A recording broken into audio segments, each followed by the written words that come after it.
Ikalawang mga hari Kabanata Siyam. Ginawang hari ng Israel si Jehu.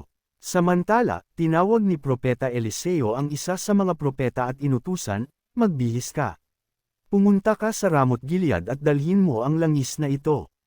Pagdating doon, hanapin mo si Jehu na anak ni Jehoshaphat at apo ni Nimshi. Sabihin mong iwan muna niya ang kanyang mga kasamahan at isama mo siya sa isang silid. Do'y ibuhos mo ang langis na ito sa kanyang ulo. Sabihin mong pinili siya ni Yahweh upang maging hari ng Israel. Pagkatapos, umalis ka na agad. Pumunta nga sa Ramoth Gilead ang kabataang propeta. Nadatnan niyang nagpupulong ang mga opisyal ng hukbo. Sinabi niya, napag-utusan po ako, mahal na pinuno. Si Jehu ang sumagot, sino sa amin ang kailangan mo? Kayo po, sagot ng propeta. Tumindig si Jehu at sumama sa propeta sa loob ng bahay.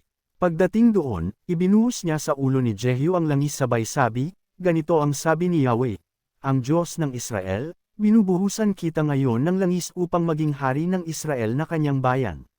Papatayin mo ang iyong hari na anak ni Ahab upang maipaghiganti ko kay Jezebel ang aking mga propeta at ang lahat ng lingkod ni Yahweh na kanyang pinatay.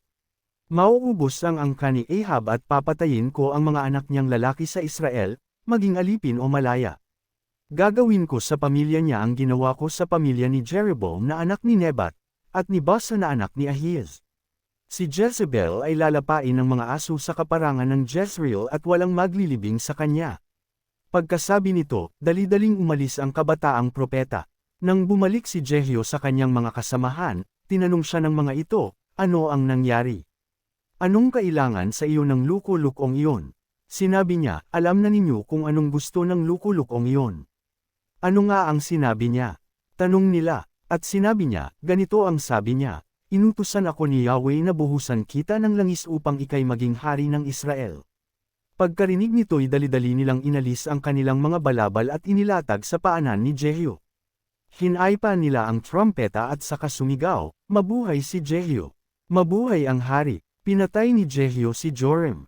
Pinag-aralan ni Jehu kung paano niya mapapatay si Joram na noon ay kasama ang mga Israelitang nagbabantay sa Ramoth Gilead laban kay Haring Hazael ng Syria.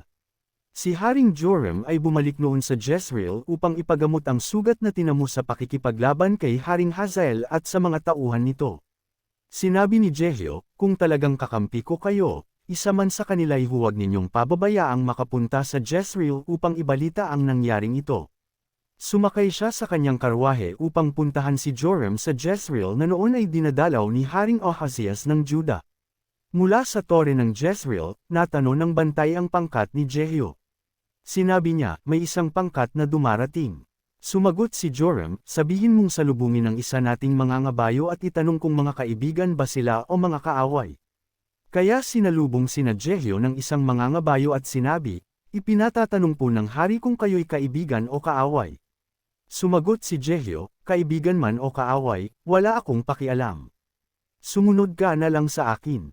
Dahil dito sinabi ng bantay, sinalubong na sila ng ating kawal ngunit paparating pa rin dito ang pangkat. Inutusan niyang muli ang isang mangangabayo at ipinatanong kung kaibigan ba sila o kaaway. Sinabi ni Jehu, anong kaibigan o kaaway? Sumunod ka na lang sa akin. Sinabi uli ng bantay kay Joram, sinalubong na sila ng ating kawal ngunit paparating pa rin ang pangkat. Parang isang siraulo sa sobrang bilis ng pagpapatakbo ng karwahe ang kanilang pinuno, parang si Jehu na anak ni Nimshi. Sinabi ni Joram, ihanda ninyo ang aking sasakyan. Dali-daling sumakay sina Joram at Ahazias at sinalubong ang pangkat ni Jehu. Nagkasalubong sila sa lupain ni Nabot. Nang makilala siya ni Joram, itinanong nito, kapayapaan ba ang sadya mo, Jehu? Sumagot si Jehu, magkakaroon ba ng kapayapaan habang naglipa na ang pagsamba sa Diyos-Diyosan at pangkukulam na pinalaganap ng ina mong si Jezebel? Nang marinig ito, biglang ibinwelta ni Joram ang kanyang karwahe upang tumakas kasabay ng sigaw kay Ahazias, pinagtaksilan tayo.